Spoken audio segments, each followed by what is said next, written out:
5 दशक से भी अधिक समय हो गया है रचना दीनता की यात्रा के सतत राही हैं ये। सन 62 में 11 वर्ष की अल्पायु में इन्होंने अपने कवि सम्मेलनीय सफ़र प्रारंभ किए। कह कह से लेकर रंग तरंग तक, पोल टॉप 10 से लेकर छोटी सी आशा तक और वाह वाह से लेकर झलक कस तक, मेरी बात से लेकर पत्रिका तक, पिछले 5 दशक से ये आकाशवाणी, किताब, अखबार, टेलीविज़न वगैरह माध्यम मीडिया में सतत ही हाजिर रहे हैं, मौजूद रहे हैं। वे एक बहुत अच्छे चित्रकार भी हैं। मेरे घर भी बड़े अच्छे चित्रकार इन्होंने बनाए हैं, मेरा सौभाग्य रहा है। और एक श्रेष्ठ फिल्मकार भी हैं।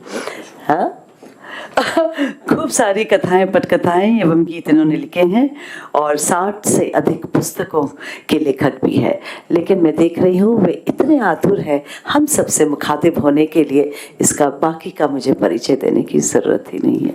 आइए, ये मंच आपका है।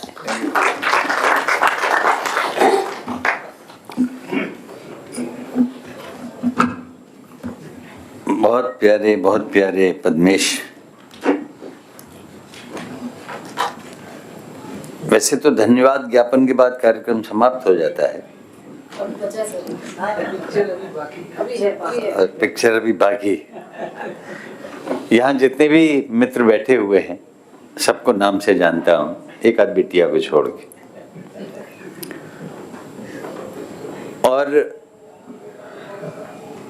पद्मेश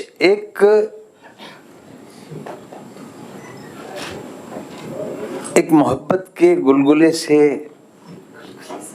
बहुत नाजुक से, कपास से, पास से व्यक्तित्व है कि जी करता है आजानुभुज बाहों में भर लें, हृदय में कस लें। और इनका जो अपनापन है उसकी सुगंध में जिए। पद्मेश जी को ऐसा आता है अपनी सुगंध बिखराना। मैं व्यक्तिगत रूप से भी इनसे इतना जुड़ा हुआ महसूस करता हूं कि इनकी आत्मा का किराएदार हो गया,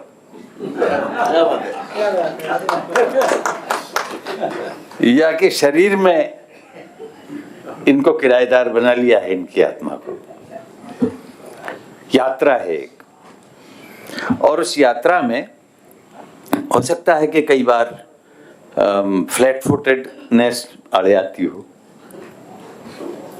उसका नायक फ्लैट फुटेड है, चल नहीं सकता, लेकिन वो सबसे बड़ा योद्धा है। आप उसको मानिए कि नहीं चल सकता, उसको रोग भी हैं ऐसे जिनके कारण वो संकेंद्रण नहीं कर पाता, कक्षा में पिछड़ जाता है, लेकिन आगे बढ़ जाता है क्योंकि वो एक योद्धा है।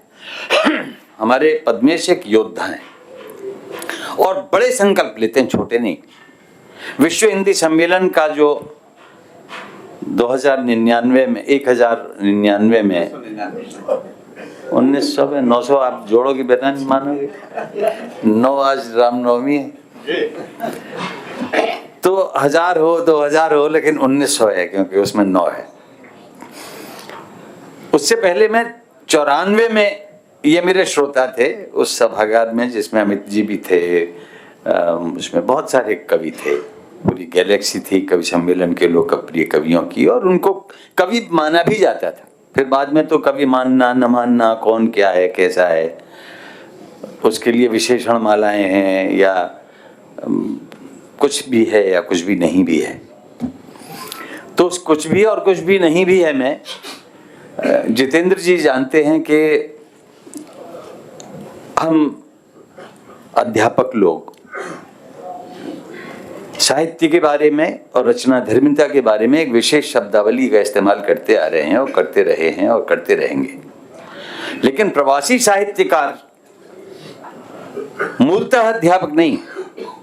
जितने भी अमेरिका गए या लंदन गए, वे लोग MBA थे या डॉक्टर थे या वकील थे या किसी न किसी कार्मिक क्षेत्र में लगे हुए थे, जिंदगी से जुड़े हुए थे। अगर जुड़े हुए नहीं थे तो साहित्य से नहीं थे। साहित्य तथा कथित जो कि पढ़ाया जाता है विश्वविद्यालय में और आपके कोर्स में आपके ऊपर रख दिया जाता है, जिसको आपको मानना पड़ता है कि यही सच है। फिर हम अपने देश के साहित्यकारों से कितना परिचित थे उस समय, जिस समय के हम विदेश गए नहीं थे। ये हमारा तेजिंदर क्या था, तेजिंदर जी जो हैं वो परसर थे साहब हवाई जहाज में और कहानी लिखने लगे। ये अपना पढ़ाई करने गए थे तो पढ़ते पढ़ते जीवन के अनुभवों ने इनको कवि बनाया है।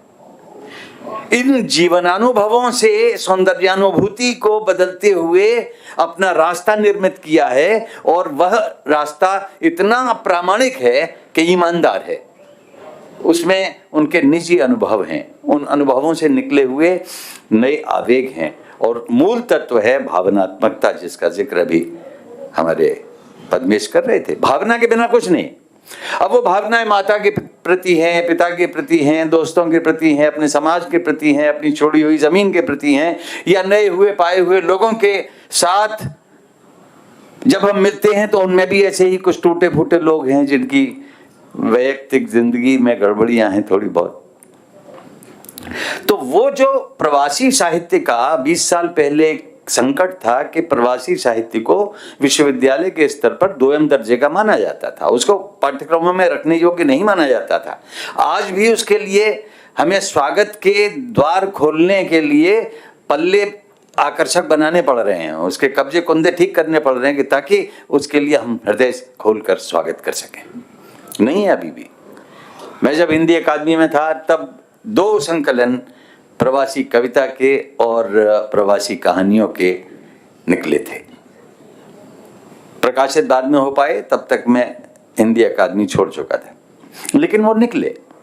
अब धीरे धीरे क्या है कि प्रवासी साहित्य इतना पुष्ट संपुष्ट और सशक्त हो गया है क्योंकि उसमें अनुभव की ईमानदारी, उस अनुभव की ईमानदारी में एक नया अनुभव लोक है जो भारत में आपको नहीं मिलेगा। वो सारे अनुभव यहां मिल ही नहीं सकते क्योंकि आप वहां गए, किन स्थितियों में गए, आपकी शादी अगर आप महिला हैं तो किन स्थितियों में हुई, क्योंकि छोटी बहन अभी कुंवारी है, बड़ी बहन की जब तक नहीं होगी तब तक छोटी की कैसे होगी, इसलिए इसकी शादी कर दो। और शादी करने के लिए एक वहां बैठा हुआ है जिसको तलाक दे चुकी है उसकी बीवी, उसको नई स्त्री चाहिए, वो यहाँ आता है और यहाँ शादी करना चाहता है।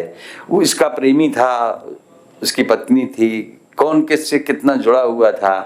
फिर दैहिक मामला, तो दैहिक तो औपचारिकता तो शादी के बाद हो ही जाती है, लेकिन प्रेम अगर होता है या नहीं होता है, इन सारे सवालों को, इन कहानियों को जब मैंने पढ़ा मैं चकित रह गया। मैं इतना ज्यादा अपना प्यार बढ़ा बैठा इस आदमी से कि कैसे आज ये कि अभी कह रहे थे कि मैं कवि पहले हूँ, ठीक है तो हो कवि पहले, लेकिन मैं आज तुम्हें कहानीकार पहले मानता हूँ। कहानीकार इसलिए मानता हूँ कि कविता में तो तुम लिखने में देर न लगाओगे, बात बड़ी कह जाओगे, गहरी कह जाओगे, क्योंकि तुम जिस पत्थर को छूते हो वो पानी हो जाता है और तुम ग्लेशियर होने से बच जाते हो। वो भावनाओं का स्पर्श जो है वो आपको क्या बना देता है, और ग्लेशियर का गिरना उफ कितना खतरनाक लगता है कि आपकी नाव वहीं नीचे तैर रही है और ग्लेशियर कब गिरेगा, धीरे धीरे सरकेगा, धड़ाम से गिरेगा, आदमी पनप नहीं पाएगा, आदमी उठ नहीं पाएगा, आदमी आपसे जुड़ नहीं पाएगा, अपने आप को जोड़ नहीं पाएगा, उसका डेड एंड हर वक्त आता रहेगा। लेकिन डेड एंड जो है ब्रेक मारने के बाद पता लगता है, अगर आप चलते जाओ तो आप उस एंड को भी तोड़ते हुए आगे निकल सकते हो। कौन सी संभावनाएं नहीं थी उस नायक के पास, हर्ष के पास, हर्ष है ना उसका नाम, मिनी को प्यार करता है, बिटिया है मिनी, नैना का देहांत हो चुका है, अब जो मर चुका है वो भी साकार आकर आपके जीवन को खलबली से भर देता है। अरे भैया जो चला गया सो चला गया, लेकिन वो दोबारा लौट आता है। वो एक ऐसे प्रेमी व्यक्तित्व को जो अपनी बेटी को अपने जिंदगी का हिस्सा मानता है और जूली से शादी नहीं करता है, इसीलिए कि कहीं प्यार बट न जाए, कहीं मेरा ध्यान ऐसा ना हो जाए कि मिनी अपनी माँ को खोने के बाद उस से भय से ग्रस्त हो जाए कि उस पिता से भी ना बिछुड़ जाए। तो लेकिन जूली चाहती हैं कि एक संतान मेरी भी हो, एक अगर नैना की थी तो एक मेरी भी हो। अब उसमें गड़बड़ी तकनीकी है, इनके पास वो क्षमता ही नहीं है। डेड एंड तो ये पहले ही थे, लेकिन उस डेड एंड में भी रास्ता निकाल सकते थे कि भाई गोद ले लो या कुछ भी कर लो, तुम ऐसे थोड़ी खड़े हो जाओगे कि हमारे रास्ते सारे बंद हो गए। तो ये अच्छी बात है कि इनकी हर कहानी बंद नहीं हो जाती है, वो खुली रहती है। चाहे जिस यात्रा का जिक्र किया हो या कब तक का जिक्र किया हो। अब कब तक में सर ये जो सन 71 के युद्ध का इन्होंने जिक्र किया है और कहा है 6 साल के थे, यही तो थे। 65 में पैदा हुए थे, जोड़ लो 65 और 6 कितने होते? 71 होते हैं। तो ये सचमुच थे और सवाल इनके दिमाग में उमड़ते थे, वो सवाल जो 6 वर्ष के बच्चे के वो स्नप कर दिया जाता है, मत पूछ कोई सवाल मत पूछ। और ये पूछते थे कि भाई जनसंघ में और कांग्रेस में ये तनातनी क्यों है, हिंदू और मुसलमानों का ये सनातनी मामला क्यों हो गया है लड़ने का, ऐसा क्यों है वैसा क्यों है। और उत्तर की जगह पे अगर थप्पड़ मिल जाए तो फिर वो जागरूक हो जाता है बच्चा कि कहीं ना कहीं मेरे सवाल ज्यादा महत्वपूर्ण हैं, इनके जवाब के अभाव में ये कुछ नहीं कर पा रहे हैं। और जब पता लगता है दंगे हुए और वो मदरसे में चला गया और इनको अच्छी जगह एडमिशन मिल गया और दोस्त बिछुड़ गया, चले गए पिताजी के मित्र विभाजन के समय। लेकिन वहां जो मुसलमान हैं वो कैसे सोचते हैं, उनको यहाँ का यथार्थ नहीं मालूम, हमारे लोगों को वहाँ का यथार्थ नहीं मालूम। इत्तेफाक से मैं गया था पाकिस्तान, वहाँ से कुछ मित्र आए, पाकिस्तानी कवि शायर, अपनी पत्नी भी साथ में थी उनके, हमारे घर में ठहरे सर। तो जो शकीला जी थी, उन्होंने होली का दिन था, उन्होंने अपने पति से कहा कि मैं तुम्हारे पैर छूना चाहती हूँ। वो धारावाहिक देख देख के भारत के घर घर की कहानी देखने के बाद में उन्होंने अपना दुपट्टा नीचे खींचा और पैर छू लिए। फिर वो बोली कि मेरे सिंदूर भर दो। अब मुस्लिम हैं, वो कह रही है सिंदूर भर दो। तो उस पत्र में, जो पत्र उसने इकबाल साहब ने लिखा है, उसमें यही तो कहते हैं इकबाल साहब कि तुम्हारा जन्म, मेरा जन्मदिन और तुम्हारे पिता का जन्मदिन एक ही होता है, और तुम्हारे दोस्त को मैंने कहा कि अपने दोस्त की तरफ से तिलक लगवा दो। तो पाकिस्तान में इनके जन्मदिन पे वहां तिलक लगवाया जा रहा है। ये दृश्य सामान्य दृश्य नहीं है, ये दृश्य भविष्य का दृश्य है कि हम सारी संकीर्णताओं से उबर के किसी एक ऐसे मंच पर पहुंच जाएंगे जहां प्रपंच नहीं होंगे, जहां धोखाधड़ी नहीं होगी और धर्म के नाम का ऐसा दुरुपयोग नहीं होगा। हमारे धर्म हमारे अंदर की बात है, वो जो अंतिम कहानी में यात्रा है वो वहां तक जाती है। तो चाहे अंतर्द्वंद हो, चाहे इंतजार कहानी हो, चाहे तुम्हारी और 9 कहानियां हैं, 64 कविताएं बाय द वे। मैंने पूरी रात सर की तरह तुम्हारी कहानियां पढ़ी हैं और मेरी आंखों के पपोटे अगर सूजे हुए हैं तो उसका मतलब ये है कि मैंने भी दोबारा पढ़ी। मैं बहुत बहुत बधाई देता हूं पद्मेश आपको, और आपके अंदर एक बहुत बड़ी कहानीकार की संभावनाएं महसूस करता हूं, क्योंकि अब आप रुकेंगे नहीं, आपको रुकना नहीं है। सच्चिदानंद जोशी ने लिखा है कि रुकना ही मना है ना। दिव्या माथुर तुमसे चाहती हैं, एक कहानी पढ़ने के बाद वो तुमसे उम्मीदें कर रही थी और अचानक ये 9 कहानी देख के हतप्रभ रह गई हैं वो, और आपसे बहुत सारी अपेक्षाएं पालती हैं। इसलिए हिंदी कहानी की जो धाराएं इस समय बह रही हैं, उनके अलग प्रवासी साहित्य और विदेशी सांस्कृतिक आदान प्रदान के तहत हमारे बनते हुए बिगड़ते हुए संबंधों के बीच में जो रोशनी है वो आपकी कविताओं से आ रही है।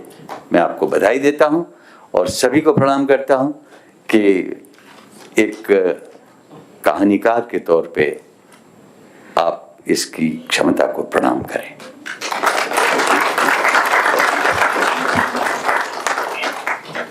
बहुत क्या क्या बात है